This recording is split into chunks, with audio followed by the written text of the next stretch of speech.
Briatore pour la défense pas Bortoleto, du coup, il s'en fout. De Colapinto, du coup. Ce sont des idiots sur les réseaux sociaux. Alors, il parle de qui, là? Ceux qui critiquent Colapinto ou les fans de Colapinto qui sont complètement cons? Les Argentins, notamment. Je pense pas qu'il y ait de rumeurs. L'équipe est satisfaite de Franco. Point. Franco fait partie de l'équipe. Je ne sais pas à quoi se réfèrent les rumeurs. Lorsqu'il est suggéré que certains médias envisagent l'Estonien Polarone comme un remplaçant potentiel, il répond avec violence. Le problème, c'est que la presse publie tellement d'absurdités. C'est votre faute, pas la nôtre. Toutes ces absurdités viennent d'Argentine et des gens là-bas. Vous devriez vous en prendre à vous-même, hein. Vous n'avez pas besoin de me demander pourquoi vous tous répandez tant d'absurdités sur Franco, ceci et cela. C'est à vous. De plus, si vous continuez ainsi, ce n'est également pas bon pour Franco. Vous devez soutenir Franco, non le mettre sous pression. Si vous êtes professionnel et que vous vous souciez de lui. Bon, il a pas tant sur ça, hein. Non seulement dans les médias, des questions sont posées sur le maintien de Colapinto, mais c'est aussi un sujet de conversation sur les réseaux sociaux. Les réseaux sociaux sont pleins d'idiots. Mais vous, si vous avez un pilote de Formule 1 dans votre pays, vous devez protéger votre pilote parce que c'est un jeune homme, il est dans une équipe. Ce n'est pas facile au début, c'est facile pour personne. Et petit à petit, il commence à croire à la voiture, il gagne plus de confiance par rapport à elle. Ok, leçon de morale de Flavio du coup. Après, il faut avouer que les fans argentins sont un peu bêtes, sans être méchants, hein. Que ce soit concernant la F1 ou le football d'ailleurs aussi. Ils n'ont pas la lumière à tous les étages, on va dire. Bref. La critique de Norris envers Hamilton se retourne violemment contre lui après une période cauchemardesque chez McLaren. C'est ce qu'on appelle le karma, effectivement. En 2020, il avait déclaré « Je suis heureux pour lui, rien de plus. Ça signifie rien pour moi. Vraiment, il est dans une voiture qui devrait gagner toutes les courses en gros. Il doit battre un ou deux pilotes, c'est tout. Chapeau bas à lui. Il fait toujours le travail qu'il doit faire. » Ouais, mais toi, t'avais cette voiture à un moment donné, t'as pas forcément fait les perfs qu'on attendait de ta part, Lando. Hein? Comme se cracher à son équipier, par exemple, au Canada.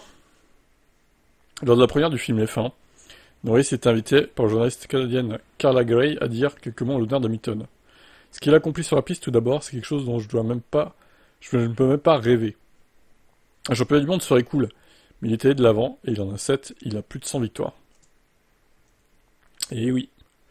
Non, mais il atteindra jamais des stats pareils. Après, on est tous là à dire, il sera jamais champion du monde. Norris. Alors, ne jamais dire jamais peut-être, mais c'est vrai que c'est clair qu'en 2025, c'est pas très bien parti quand même. Mentalement, il est quand même en dessous de Piastri. Alors peut-être la saison est encore longue, hein, il va peut-être se ressaisir mentalement et travailler sur lui. Possiblement. Après, il peut y avoir un problème mécanique aussi pour Piastri qui peut l'aider. Norris, mais bon. Pour l'instant, c'est pas gagné en tout cas, hein. Bref. La prochaine fois, il réfléchira avant de parler. Dan Boss est convaincu que Verstappen va quitter Red Bull fin 2025. Alors, est-ce qu'il a des sources qu'on n'a pas, ou est-ce que c'est un avis personnel de sa part? Les gars, c'était sympa, nous avons essayé cette année, mais nous n'allons pas être champions. C'est clair, je pense que nous avons créé une belle histoire ensemble. Quadre champion du monde, personne n'aurait osé écrire le livre des garçons de cette manière. Selon l'ancien pilote de F1, Verstappen arrivera à la conclusion suivante à un moment donné. La domination est terminée. Je passe au chapitre suivant. Je suis sûr que quelque chose se passera cette année. Il argumente dans un programme de Ziggo Sport. Toto Wolff attend ce moment, suppose Dornbos. Mercedes serait un excellent duo de pilotes avec Verstappen et Anthony. Alors, s'il n'arrive pas à être plus de 4 fois champion du monde, il n'arrivera pas à battre Vettel, du coup. Il égalera juste ce qu'a fait Vettel avec Red Bull. Donc, champion 2010, 11, 12 et 13. Mais il n'arrivera pas à battre cette performance. Ce serait quand même dommage. Moi, je suis partagé. Je sais pas trop s'il va quitter Red Bull quand même à la fin de l'année, là. Moi, je dis, attendons de voir comment ça évolue. On sait jamais, hein, si Red Bull revient en forme en fin de saison, qui joue régulièrement les victoires face à Mercedes, à McLaren, plutôt, pas Mercedes. Quoique, Mercedes peut revenir aussi, on sait jamais. Surtout à Vegas, où il fera frais. Bon, bref, écoutez, je sais pas, est-ce que vous pensez qu'il va quitter Red Bull à la fin de l'année, vous? Et James Walls, qui a choisi de prolonger chez Williams. Bon, écoutez, c'est plutôt un bon choix, je pense qu'il fait du bon boulot. Je suis ravi de signer le contrat avec Williams. Ça a été comme chez moi dès le moment où j'ai franchi la porte. Cette équipe emblématique m'a déjà offert des souvenirs incroyables. Nous sommes tous unis dans notre ambition de bâtir sur notre héritage et de gagner à nouveau des championnats du monde. Au cours des 2 dernières années, nous sommes concentrés sur la fixation des fondations et avons maintenant une plateforme pour viser la gloire dans les années à venir. Viser la gloire, carrément, quoi. Le président de Williams et propriétaire de l'équipe Dorilton Capital était aussi ravi. Nous sommes ravis que James ait signé un nouveau contrat avec Williams et se soit engagé à compléter la mission que nous menons ensemble. Il a apporté l'expérience, énergie et leadership à la tâche de restaurer Williams au sommet du podium. Nous n'y sommes pas encore, mais vous pouvez ressentir l'élan que nous construisons à Grove et sommes excités par ce qui nous attend. Voilà, ils sont tous contents évidemment. C'est plutôt un bon choix de Williams de le garder, hein. Je pense qu'il fait du bon boulot. Maintenant, à voir avec la nouvelle réglementation ce que ça peut donner dans cette équipe. Alors, Kyalami, ça avance ou pas? La FIA a approuvé les plans de Kyalami, ce qui signifie qu'une fois le circuit qu'il aura obtenu la certification de grade 1, la piste historique pourrait revenir au calendrier de la Formule 1 en tant qu'haute.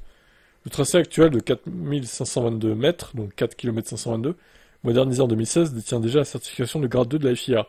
Et le quartier de Kyalami s'est prouvé comme étant un lieu de succès autonome avec des activités commerciales toute l'année. La fonctionnalité multi-usage de l'installation pour les conférences, les expositions, les activations et les événements de style de vie reste centrale à son modèle commercial. Lit-on le communiqué. Le circuit du Grand Prix de Kyalami est maintenant prêt à franchir la prochaine étape dans l'évolution de la piste, ayant reçu la confirmation que la FIA donc a accepté les propositions de conception finale pour mettre à niveau le circuit au statut de grade 1, le plus haut standard pour accueillir la F1. Une fois les travaux de capitaux terminés et une inspection réalisée, Kyalami deviendra le seul circuit de grade 1 en Afrique, capable d'accueillir une course de F1. C'est un moment déterminant pour le sport automobile sud-africain. Lorsque nous avons acquis Kyalami en 2014, nous avons pris l'engagement de le restaurer, non seulement en tant que lieu de classe mondiale, mais aussi comme un phare pour le sport automobile à travers le continent africain. L'acceptation de notre conception de grade 1 par la FIA est donc une avancée dans ce voyage. C'est beau ça. Alors, au lieu de vouloir construire d'autres circuits en Afrique, dans des zones d'ailleurs assez pauvres, qui n'ont pas forcément besoin de la Formule 1, je pense, il y a un choc culturel et surtout de richesse, à mon avis. Allons à Kyalami, en fait. Le circuit est quasiment prêt, en fait. Bon, et le calendrier 2026 a été révélé, il sera pas en 2026, mais peut-être 2027, du coup. Et s'ils arrivent à faire ça en 2026, justement, le mettre en grade 1, il sera peut-être au calendrier 2027, ce circuit. Donc j'espère que Lewis va rester jusqu'en 2027 inclus, pour qu'il fasse au moins une course à Kyalami. À voir. Ça serait con qu'il parte à la retraite fin 2026 et que le calendrier accepte Kyalami en 2027. Ah, ça serait ballot. Hein. Mais bon, à voir, du coup. Espérons qu'il y soit. Ça serait bien un circuit en Afrique en Formule 1.